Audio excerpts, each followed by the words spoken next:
The capital Manila was experiencing days of apparent tranquility in early 2025. The busy streets, colorful markets, and typical heat of the Philippines contrasted with the political climate that had settled like an invisible fog over the country. In recent months, the name of Rodrigo Duterte had disappeared from the spotlight and major national debates. The former president, once known for his inflammatory speeches and decisions that divided opinions, now cultivated a strategic silence, away from the press and cameras that had pursued him so relentlessly during his term. In his home in Davao City, the city he governed for more than 2 decades before becoming president, Duterte gazed at the horizon through the window, like someone who knew a storm was approaching. His tired eyes, marked by time and the weight of the controversial decisions he had made, concealed a man who, at 80 years old, still carried the fierce pride of those who believe they did what was necessary for the greater good. International. Investigations into his drug war were advancing silently, like snakes ready to strike, but he maintained an attitude of indifference, as if nothing could touch him. On the other side of the country, in a boxing gym in Quezon City, sweat ran down Manny Pacquiao's face. At 46, when many athletes have long hung up their gloves, the Filipino icon was preparing his return to the ring for a world title fight against Mario Barrios. Between one sequence of punches on the heavy bag and another, his thoughts oscillated between strategy for combat and the challenges of Filipino politics. After the disappointment in the Senate race, finishing 18th, the boxer sought in the 2025 presidential candidacy a new chance to serve his country in a more direct and impactful way.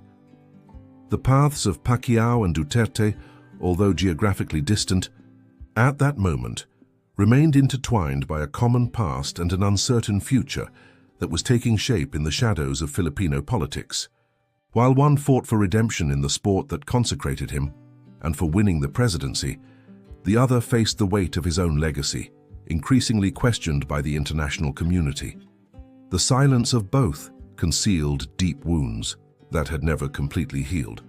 Political betrayals, broken promises, and a fundamentally different vision of what it meant to protect and serve the Filipino people. The morning of March 11, 2025, dawned like any other in the Philippines, but it was destined to enter the history books. At Ninoy Aquino International Airport in Manila, a commercial plane from Hong Kong landed with a passenger whose fate was sealed. Rodrigo Duterte, who had traveled to participate in a rally among Filipinos abroad, was returning to his country without imagining what awaited him. The former president, who for so long had seemed untouchable, was approached by Filipino police as soon as he set foot on national soil.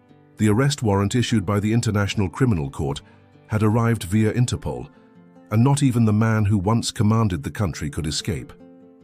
The world watched, astonished, as the images that quickly circulated Duterte, with his face marked by age and surprise, being escorted by officers, while in the background his daughter, Vice President Sara Duterte, vehemently protested against what she called a kidnapping. The man who had promised to kill drug traffickers and users, who had encouraged the police to act with an iron fist, now faced charges of crimes against humanity. Within hours, he was taken to a plane bound for The Hague, Netherlands, where the ICC awaited him for a historic trial, the first Filipino former president and the first Asian leader to face such a tribunal. The news of the arrest divided the country into 2 distinct and passionate fronts. In the streets of Manila, pro-Duterte protesters carried signs calling for his release, while in other parts of the city, families of victims of the drug war wept in improvised vigils, seeing in the arrest a first step toward the justice they so longed for. In small communities where the fight against drugs had been most brutal, mothers who lost children lit candles in silent celebration, while supporters of the former president organized increasingly intense protests, fueled by a flood of disinformation on social networks claiming international conspiracy against the Philippines. Amid this growing polarization, one name returned to public debates with renewed force: Manny Pacquiao.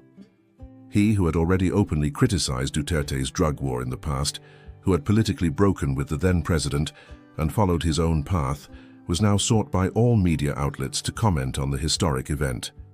But the pugilist, normally so eloquent when questioned about political topics, maintained a silence that intrigued the entire country. Behind the scenes of his training camp, advisors received dozens of interview requests daily, while Pacquiao himself focused on his training, with even greater intensity, as if each punch on the heavy bag was a way of processing the political whirlwind that was stirring his nation. Political memory in the Philippines, as anywhere in the world, sometimes seems too short. Few now clearly remembered 2016, when Rodrigo Duterte and Manny Pacquiao shared the same platform at fervent rallies across the country. The photographs from that time, now resurrected by news outlets trying to contextualize the story, showed the two men with raised arms, confident smiles, and the same party flag waving above their heads. Duterte, then a presidential candidate for PDP-Laban, saw in Pacquiao not just a famous supporter, but a living symbol of the Filipino dream, a man who had emerged from extreme poverty to conquer the world through talent, discipline, and unbreakable determination. After Duterte's overwhelming victory in the elections, Pacquiao had been elected senator with more than 16 million votes, the seventh most voted in the country. The alliance seemed perfect.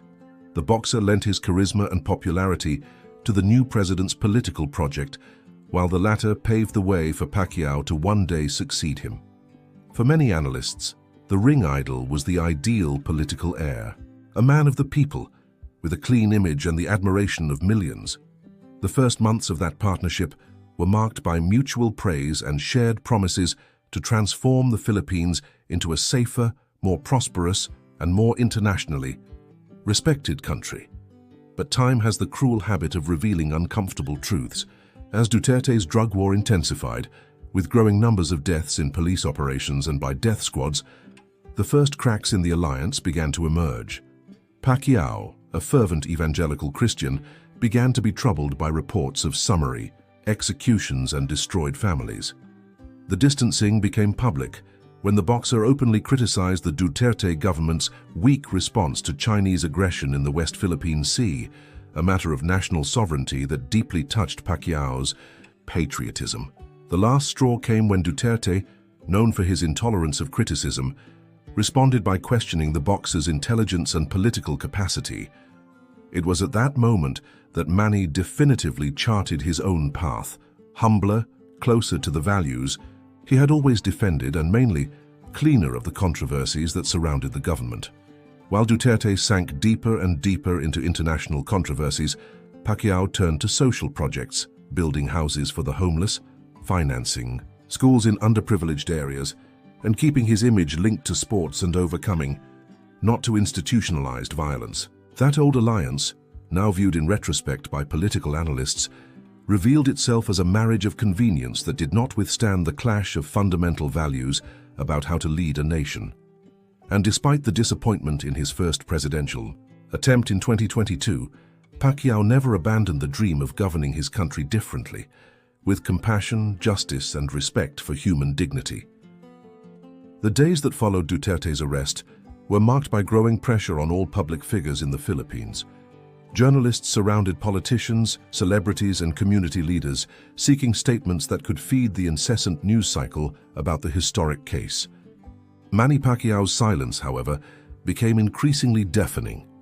In his boxing academy, now protected by additional security to keep the press at a distance, the pugilist maintained his routine of intense training, preparing not only for the confrontation with Barrios, but also for the inevitable moment when he would have to speak about the man he once considered an ally.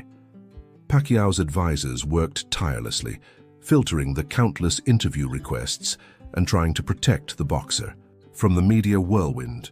On social media, theories about the reason for his silence multiplied. Some suggested fear of retaliation from Duterte supporters, others speculated about secret political agreements, and there were even those who believed the boxer was simply trying to stay focused on his athletic preparation. The truth, known only to his closest circle, was that Pacquiao was deeply divided between his sense of justice and the emotional complexity of speaking about someone who, despite everything, represented an important part of his country's recent history. The pressure reached its peak when, during a press conference about his upcoming fight, virtually all questions from journalists revolved around Duterte. With skill, Pacquiao deflected each question, keeping the focus on boxing and his social projects, but the reporter's frustration was palpable.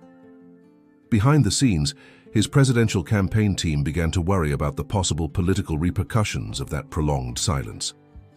The country wanted, perhaps even needed, to hear what one of its greatest idols thought about the former president's trial for crimes against humanity.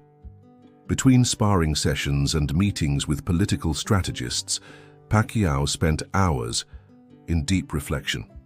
On quiet nights, he mentally revisited the moments shared with Duterte, the promises made to the Filipino people, and the lives lost during the bloody drug war.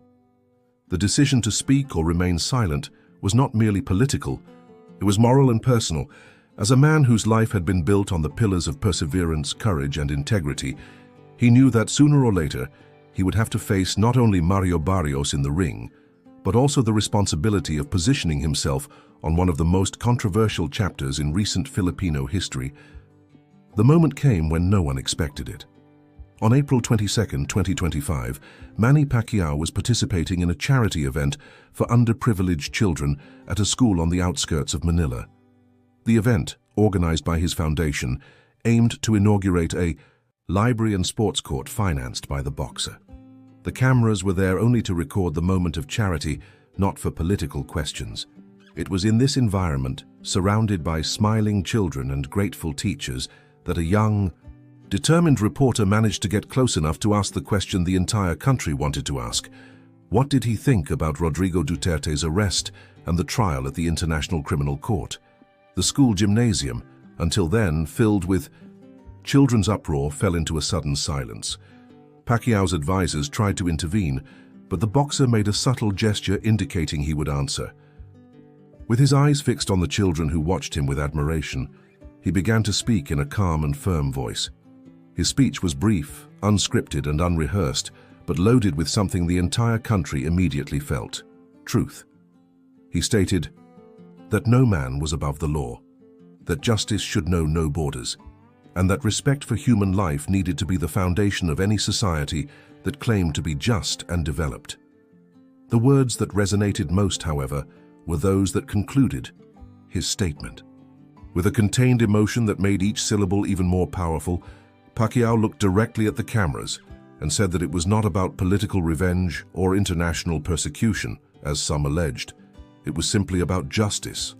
And justice, in his view, did not choose political sides, did not bow to partisan interests, did not distinguish between the powerful and the weak. Justice only chose the truth, no matter how painful it might be. And he added that a country that cannot face its own wounds will never truly be able to heal. In seconds, Pacquiao's statement went viral. The video clips spread across social networks with the speed of lightning, occupying headlines in all national and international media outlets. The immediate reaction reflected the country's polarization. For Duterte's critics, the boxer's words represented the moral courage that many politicians lacked. For the former president's supporters, it was an unforgivable betrayal.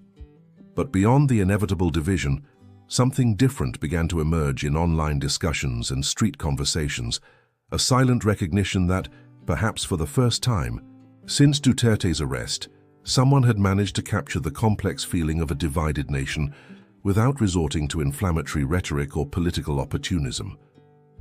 Pacquiao's words touched deeply on the Filipino collective conscience, not for attacking Duterte, who was not even mentioned by name in his statement, but for humanizing a moment of profound national pain. In the days that followed, political analysts, social psychologists, and community leaders pored over the impact of those few phrases. In a society accustomed to rhetorical extremes, the boxer's reflective moderation provoked something rare: a space for genuine dialogue. In universities, debates were organized. In churches, sermons discussed the concept of justice in a new light. In popular neighborhoods, ordinary people began to express ambivalent feelings they had not dared to share before. It was like a reality check for a country that has learned, often in the worst way, that idols fall too. The Philippines, with its complex history of colonization, dictatorship, and redemocratization had already witnessed the rise and fall of powerful figures. But Duterte's arrest and Pacquiao's subsequent statement seemed to mark a singular moment of political maturity. For the first time, many Filipinos allowed themselves to question whether it was possible to recognize both good and evil in the actions of their leaders, whether it was possible to seek justice without revenge, truth without destruction.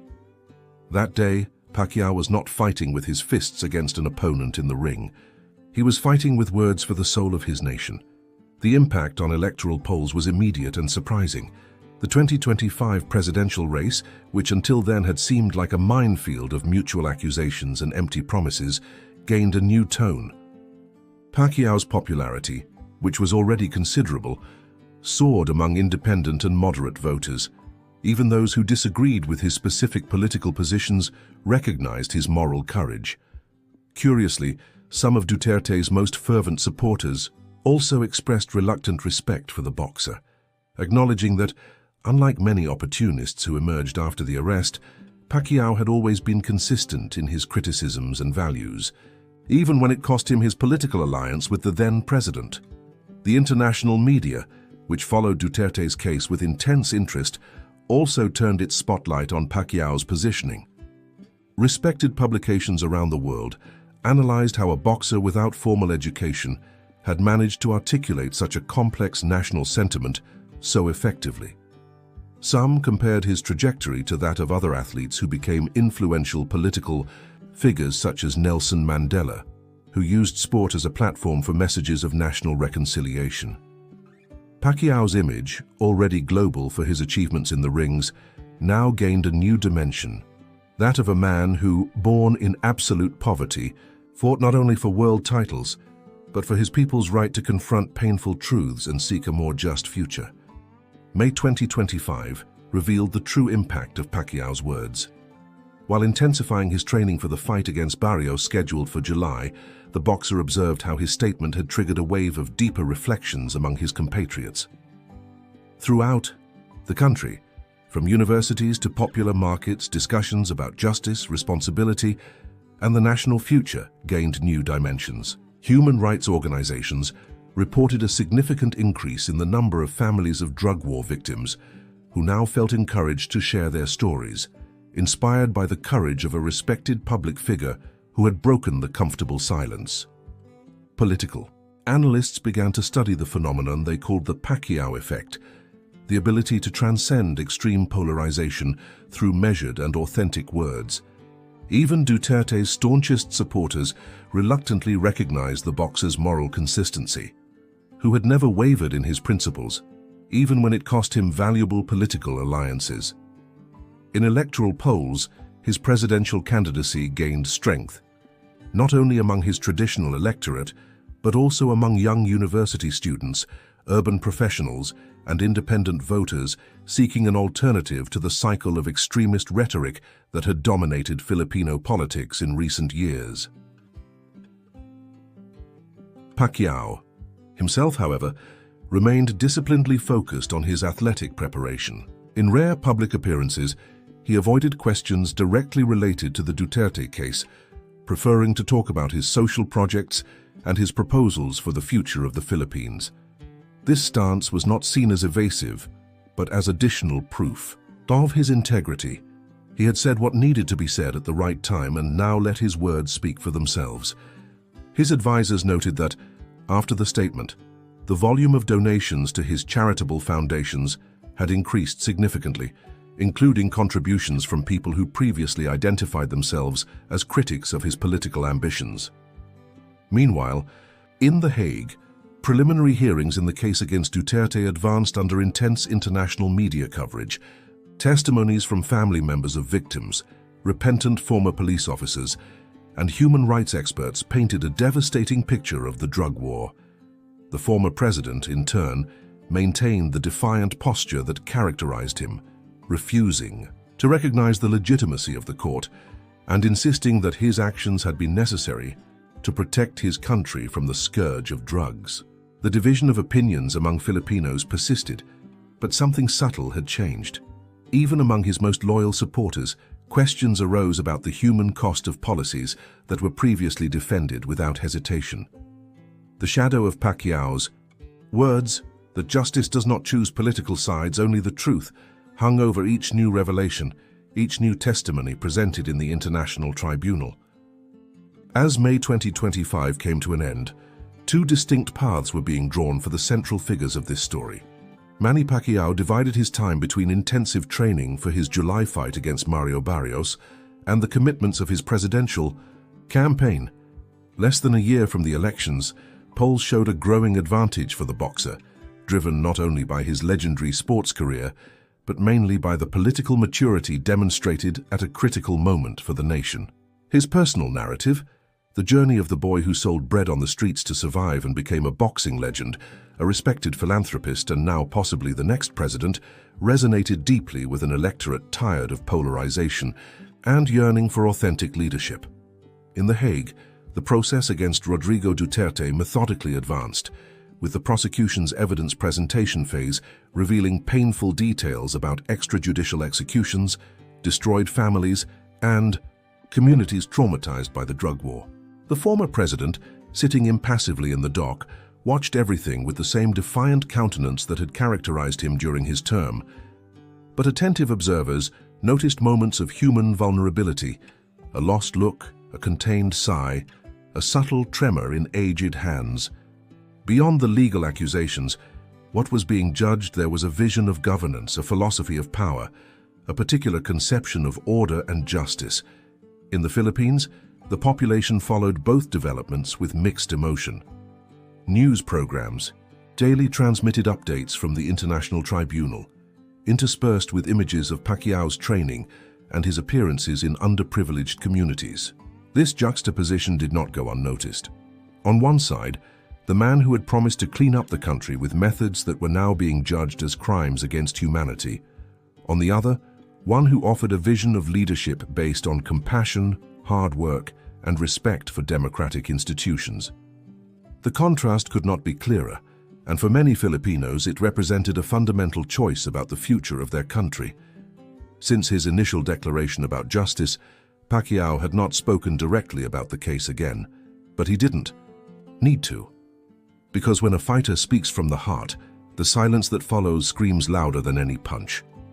The intertwined story of Manny Pacquiao and Rodrigo Duterte was not just political. It was a profound reflection of what happens when power corrupts and when truth rises, even if initially alone.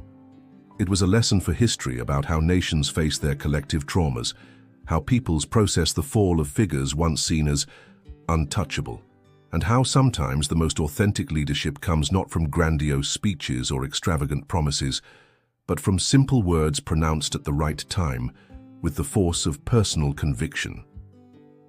As the sun set over Manila at the end of May, something new seemed to be born on the Filipino horizon. Not a noisy revolution, not a radical regime change, but something perhaps deeper and more lasting. The collective understanding that true patriotism did not consist of blindly defending leaders or ideologies, but in having the courage to seek the truth, however inconvenient it might be. And in this search, an unlikely boxer had become not just a champion of belts, but a champion of national conscience. The story of Pacquiao and Duterte would continue to be written in the months and years to come. But one thing was already clear.